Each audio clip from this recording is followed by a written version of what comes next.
What is going on, everybody? My name is Adel and welcome back to my YouTube channel. And today we're gonna be talking to somebody, a person that I've known for 5 years, and the topic is gonna be the incredible journey he embarked on last year, going from $400 all the way up to 1 million in just 8 months.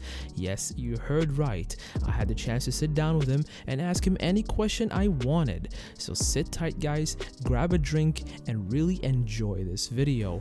I'll see you guys at the end. First of all, I just want to thank you for sitting down with us here for this interview. And you're a good friend of mine. I've been knowing you for a couple years, and just welcome. Yeah, actually 5 years now. 5-6 years. Damn. Which is crazy. Yeah, So, thank you. Just some context, right? Me and Adele actually have been friends for like way before crypto. So that's actually really fun. We used to game together. Yeah. Two broke boys gaming together. And now Go on forums, everything, the internet. Yeah, now Life's good. Now we're doing this shit, dude. Yeah. Anyways, But together, yeah, that's so good. Yeah, fuck it, it's good. But anyways, I want to kick this interview off by just, for people that don't know you, can you just tell us a little bit about yourself and how you ended up in crypto? Yeah, so my name's Unic, as I'm known on the internet. I am 19 years old right now, and I pretty much got into crypto when I was 16, 15 maybe. No, I think I was 15, right? And it all kind of started when I got a a gambling addiction on the internet. So yeah, back in the day I was like kind of school, fuck school. So school got me really down, and I had some TRX, the shitcoin, and I found out that you could gamble online without a license or like ID, right? So I did that for maybe 2 to 3 years, yeah, probably 2 years, and during that time I actually met a lot of people, mostly like casino owners and people that work in there, and I kind of got to learn the crypto industry, if that makes sense.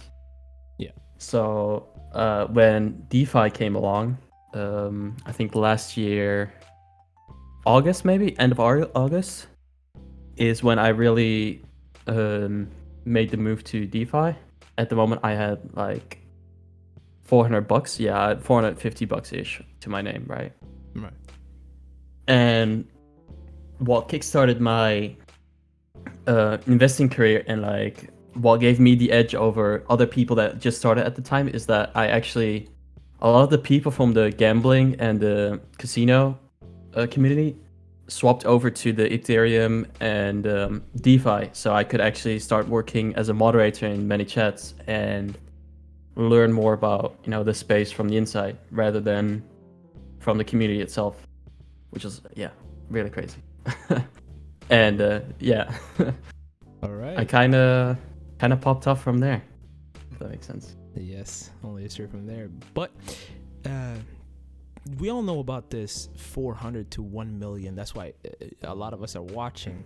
But here comes the question that a lot of people are wondering about. It's going to sound a little bit vague. We'll get into specifics later. But just how did you do it? From 400 to 1 million. How did you do it? Okay, so basically what I started doing is when I had 400 to $1,000, let's just take that.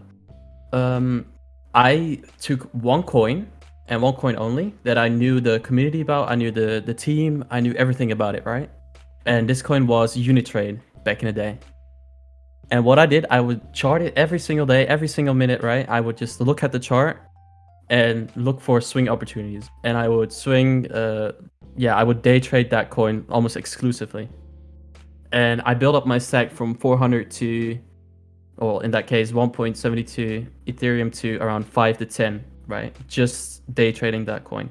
Wow. Because finding that cycle and understanding how the market reacts to that one was like key to me starting out. So what I'd say is, just start day trading rather than putting it in a pre-sale or a, well, you know how it goes. Just to build up your stack. Yeah, exactly. You need to build up your stack for sure. How much do you think someone should start with? Because when people hear about this $400 is not impossible to get as, you know, disposable income or something like that, but is that ideal? Well, I think there's like a positive and a negative about it, because when you have $400, you're gonna be very careful with where you invest, right? It's because it's like you need to invest the $400 to make a sizable return. And if you start with, for example, with 5K and you go in with 1K, it's not the same feeling and it's not the same pressure. So on the other hand, I feel like that $400 gave me a lot of pressure to perform and educate myself well. But on the other hand, if you already have that drive and the willpower, I'd say $1,000 or $2,000 is actually, you know, like a decent way to start. Okay, in this market right now, not one back when you started. Yeah, this market definitely 1,000 because of the fees, right? Right. And I would prefer to start on Binance Chain then. Right. Good advice. Good advice. Let's just move on to this to the second or third question here. Have you faced any challenges in your journey? If so, can you tell us a little bit about them briefly? Yeah. So I've actually gotten scammed by someone that I used to call a friend, right? And I used to think of him as a pretty highly person. And this guy is named Kagon Bardaki. I'm sure some of you guys have actually heard about him. And he actually stole 30 Ethereum from me when I had 125K to my name. So at the time, that was devastating. Like, I really, really came close to quitting at that point because I was just so I was really upset and sad about losing that money and being deceived like that. So that was definitely the biggest hiccup, yeah, or like setback. Right. So people should be very, very careful about, you know, in this space. Crypto is very predatory sometimes. Yeah, that was right. But I'm glad you didn't quit, and here we are just making this interview. Yeah.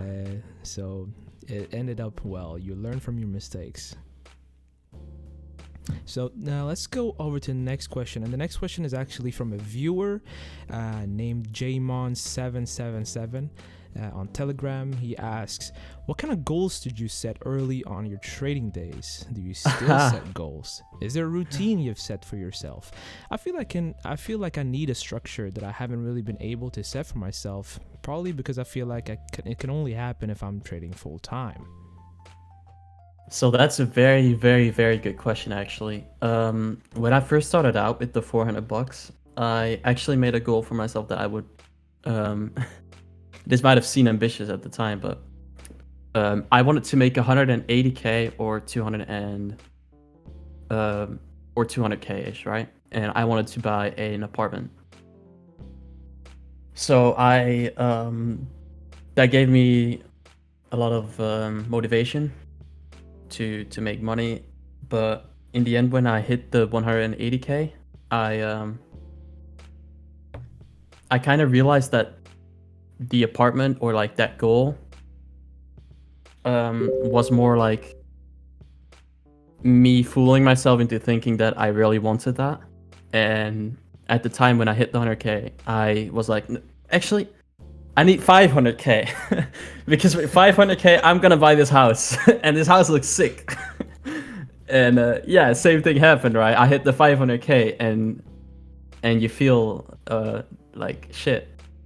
You feel really good, but after that, you're like, I actually don't really want that. So after that, I kind of started. I still have goals, right? Because right now I have the goal of 1 million, and I'll have the goal of 2 million, 4 million, 10 million, right? But so, I'm not as focused on them, like quitting or saying this is what I'm gonna need, right? All right. Well, I think Jaymon also wonders, is there a routine?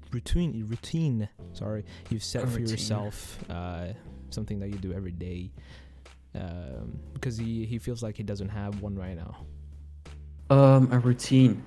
So I set up a blockfolio, which has actually been helping me very well. So not maybe every day, but every week I update my blockfolio to see my progress, and every day I just I'm part of a lot of communities, and I really try to find more and more connections through people every single day. So my routine would be to just be involved, always be involved. Because it's Corona, most of us actually have free time to do this. So yeah, I'm just trying to be a part of the community and like be as deep as you can get. And that's my routine. Yeah, that's pretty much it. Sounds good. The next question is also from a viewer. He's named AB2K21 on Telegram, and he says, "Hey mate, I would like to know when you reached the 10K to the 20K milestone. What were your methods? Did you day trade or just find low cap coins hoping they start printing? Do you have any other methods? 400 to 1 million is amazing. Congratulations." Ooh, yeah, so my 10 to 20K was actually mostly due to low cap coins. That's when I kind of started doing back in the day you had these Devo coins, right? I'm not sure if you remember them. But those were the pump and dump like yeah. They were the summary of a pump and dump. So I would snipe the listing with 2 or 3 or 5 Ethereum, right? And then I would maybe cash out with 3x. So that's basically how I made 10 to 20K back in the day. Which was, it's not the most ambitious or like prestigious way to make it, but fuck it, shit coins, right? But back in the day, it was so like a different time. Yeah. You for example, it's very rare right now that you can snipe a listing that is at least a little bit hyped. But now bots are basically the norm when it comes to listings. But do you think you still can make it? Can you make it that way, 10 to 20K at this with this market? I think you have to evolve with the market, right? So maybe not exactly like it. Right. How would you say how would you, what would you say, how to make 10 to 20K in this market? So first of all, find a project that's not just hyped because of an IDO platform. Then wait for the bot pump and dump, and then buy the initial dump, right? Because there's 99% of the time there is a second leg up, and that's where you make your money. So in that case, if you buy 5K, you make 20-30% on that second pump, and then you just you cash it. All right, that's actually very, very good advice. That's very good advice. Thank you. Let's move on to another question here. It's also from a viewer, but wanted to stay anonymous. So there's a question: what was your profit taking strategy along the way? And also, have you suffered any major losses on the journey? Major losses as in what? I mean, any major losses in profits, or maybe you got rugged or anything like that. All right. So I used to, for a long time, just I used to secure profit. I used to be very, very, very into the quick pump and dump. So I would receive my tokens of X project, and then when it lists and it goes 20% up, I used to just take it, right? Right now it's always 10 to 20x, but back in the day I would always just take, like profit's profit. And you can be upset about it, and a lot of people were, but it works. And secondly, my biggest losses is definitely shopping that I had $4 million worth of that coin, and I sold it for 70 grand. So oh man. Yeah, Yeah, that's rough. we don't want to talk about that. No, no, I can get PTSD memories from that. But yeah, Yeah. shopping.io. But like, if I have to ask you a personal question here, no, personal question means question from me, and that's what do you think about the DCA strategy of taking profits and to scaling into projects?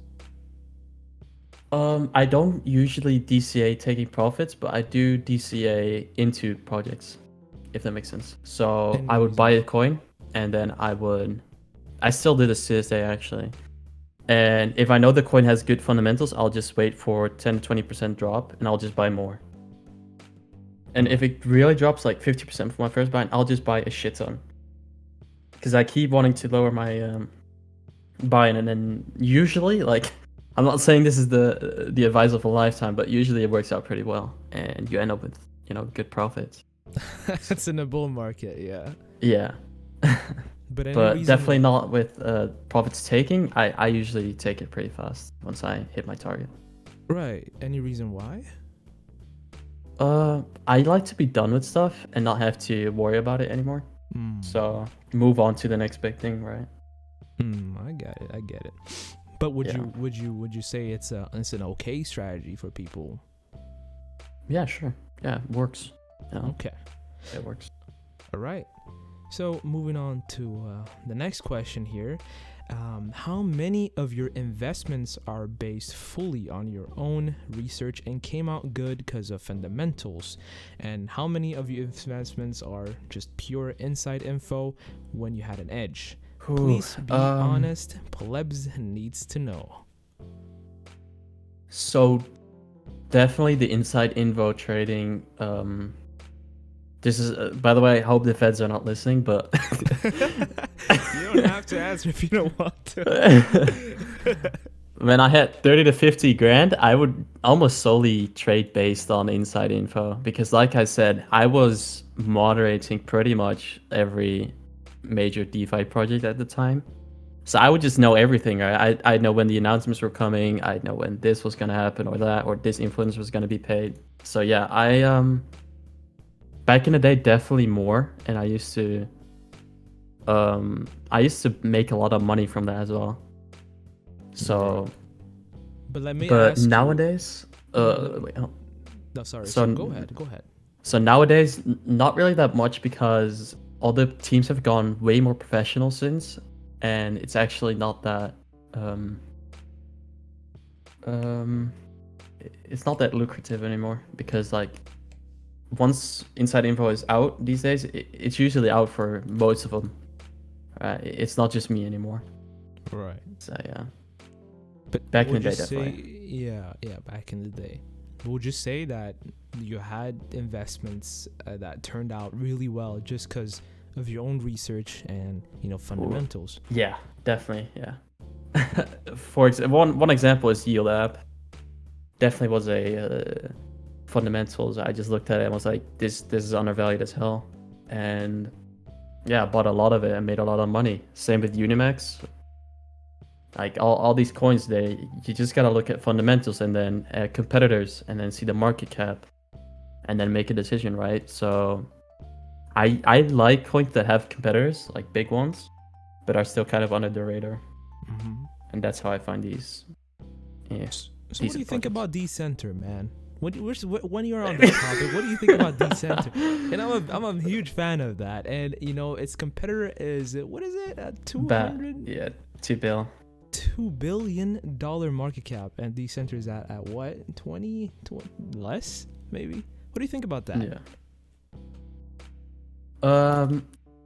So market cap wise, there's huge upside, right? But I kind of don't like some of the marketing strategies that Decenter has used.